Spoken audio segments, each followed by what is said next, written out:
അപ്പോൾ എൻ്റെ ചാനലിലേക്ക് എല്ലാ കൂട്ടാർക്കും സ്വാഗതം. ഇന്ന് ഞാൻ തന്നെ എൻ്റെ favourite mango sago bubble tea ആണ് കേട്ടോ തയ്യാറാക്കിയെടുക്കുന്നത്. കഴിഞ്ഞ വട്ടം ഞാൻ ടപ്പിയോക്ക പേൾസ് വെച്ചിട്ട് തന്നെ തയ്യാറാക്കിയെടുത്തിട്ടുണ്ട്. ഇന്ന് ഞാൻ അതൊന്ന് പൊടിച്ചെടുത്തതിന് ശേഷമാണ് കേട്ടോ തയ്യാറാക്കിയെടുക്കുന്നത്. അത്യാവശ്യം ടൈം എടുത്താണ് ഈ ഒരു പരുവത്തിൽ ഞാൻ പൊടിച്ചെടുത്തത്.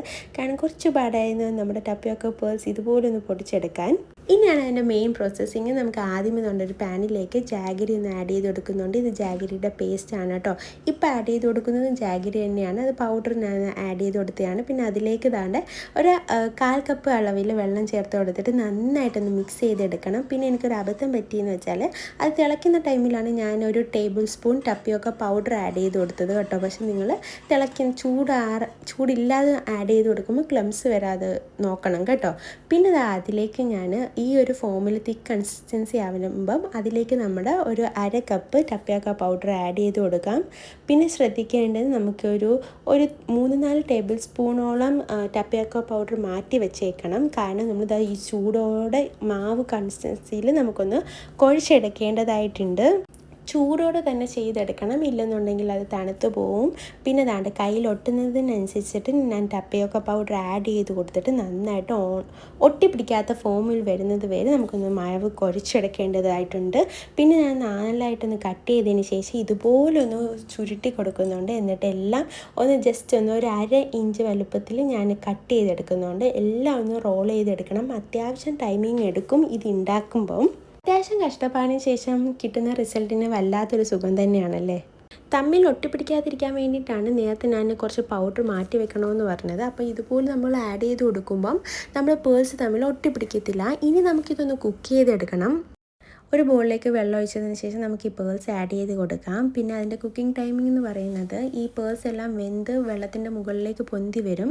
അതാണ് അതിൻ്റെ കറക്റ്റ് പരുവമെന്ന് പറയുന്നത് കേട്ടോ. അപ്പം നമുക്ക് ഗ്യാസ് ഓഫ് ചെയ്തതിന് ശേഷം അതിൻ്റെ കുക്കിംഗ് പ്രോസസ്സിങ്ങും കൂടി നിൽക്കാൻ വേണ്ടിയിട്ട് നമുക്ക് പച്ചവെള്ളത്തിലേക്ക് ഇട്ട് കൊടുക്കാം. തണുത്ത വെള്ളം ആയാലും കുഴപ്പമില്ല. ഞാനിവിടെ നോർമൽ വെള്ളത്തിലാണ് ഇട്ട് കൊടുക്കുന്നത്. ഇനി ഇതൊരു പാനിയാക്കി എടുക്കണം. അതായത് ഷുഗർ പാനിയാക്കി എടുക്കാൻ വേണ്ടിയിട്ട് ഒരു പാത്രത്തിലേക്ക് നമുക്ക് പേഴ്സ് ആഡ് ചെയ്ത് കൊടുക്കാം. അതിലേക്ക് ഒരു 2 പീസ് ജാഗരിയും കൂടി ഇട്ടതിന് ശേഷം ലേശം വെള്ളവും കൂടി ആഡ് ചെയ്ത് കൊടുത്തിട്ട് നമുക്കതൊന്ന് ഷുഗർ പാനി ആക്കി എടുക്കണം. ബോബോ പേൾസ് റെഡി ആയി കഴിഞ്ഞാൽ തന്നെ നമ്മുടെ ബേസ് റെഡി ആയി കഴിഞ്ഞു. ഇനി എല്ലാം പെട്ടെന്ന് നമുക്ക് തയ്യാറാക്കിയെടുക്കാം. ഇവിടെ കോക്കനട്ട് ജെല്ലിയാണ് കേട്ടോ തയ്യാറാക്കിയെടുക്കുന്നത്. അതിന് കോക്കനട്ട് വാട്ടറും അതിലേക്ക് ഞാൻ ചൈന ഗ്രാസും കൂടി ആഡ് ചെയ്തിട്ട് നന്നായിട്ടൊരു ജെല്ലി ഫോം ആക്കി എടുക്കുന്നുണ്ട്. ഇത് ഞാൻ സെറ്റ് ചെയ്യാൻ വെക്കുകയാണ് കേട്ടോ. ചൂടാറിയതിന് ശേഷം ഒരു 5 മിനിറ്റ് ഫ്രീസറിൽ വെച്ചാൽ നമ്മുടെ കോക്കനട്ട് ജെല്ലി റെഡി ആയി കഴിഞ്ഞു. ഇനി നമുക്ക് മാംഗോ പ്യൂരി ആക്കി എടുക്കണം കേട്ടോ. ആദ്യമേ ഒന്ന് പ്യൂരി ആക്കി എടുക്കുന്നുണ്ട്. പിന്നെ ആ ജാറിലേക്ക് തന്നെ ഞാൻ മാംഗോ സ്ലൈസസും പിന്നെ അതിലേക്ക് ഫ്രഷ് ക്രീം ആഡ് ചെയ്ത് കൊടുക്കുന്നുണ്ട്. ഫ്രഷ് ക്രീമിൻ്റെ പുറകെ നമുക്ക് കുറച്ച് കണ്ടൻസ്ഡ് മിൽക്കും കൂടി ആഡ് ചെയ്തിട്ട് നന്നായിട്ടൊന്ന് മിക്സ് ചെയ്തെടുക്കണം. കുറച്ച് പാലും കൂടി ഒഴിച്ച് അടിച്ചെടുക്കണം കേട്ടോ. ഇനി നമുക്ക് സെർവ് ചെയ്താൽ മാത്രം മതി. നമ്മുടെ സെർവിങ് പാത്രത്തിലേക്ക് നമുക്ക് കുറച്ച് ആവശ്യത്തിന് ബോബോ പേൾസ് ആഡ് ചെയ്തെടുക്കാം. അതിലേക്ക് നമ്മൾ തയ്യാറാക്കി വെച്ചേക്കുന്ന കോക്കനട്ട് ജെല്ലിയും പിന്നെ രണ്ട് പ്യൂരി ഒരു ഭംഗിക്ക് വേണ്ടിയിട്ട് ഒരു പ്യൂരി കൂടി ആഡ് ചെയ്ത് കൊടുക്കുന്നുണ്ട്. മാംഗോ പ്യൂരിയാണ്.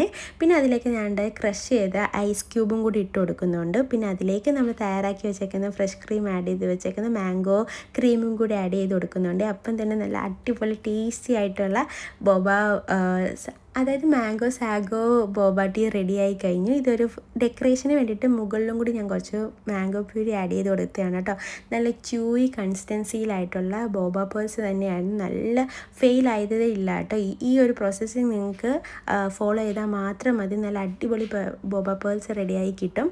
ടേസ്റ്റ് ഒരു രക്ഷയും ഇല്ലായിരുന്നു. എനിക്ക് ഭയങ്കര ഇഷ്ടപ്പെട്ടൊരു സംഭവമാണ് കേട്ടോ മാംഗോ സാഗോ ബബിൾ ടീ.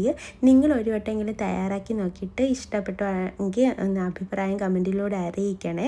പിന്നെ ദാണ്ട് നല്ല ചൂയി കൺസിസ്റ്റൻസിയാണ് കേട്ടോ ഇത്. അപ്പോൾ വീഡിയോ ഇഷ്ടമായെങ്കിൽ എല്ലാവരും ലൈക്കും ഷെയറും ചെയ്യണം. അതോടൊപ്പം നിങ്ങൾ എൻ്റെ ചാനലിലേക്ക് ആദ്യമായിട്ടാണെന്നുണ്ടെങ്കിൽ ആരും സബ്സ്ക്രൈബ് ചെയ്യാതെ പോവല്ലേ. അപ്പോൾ ടാറ്റാ.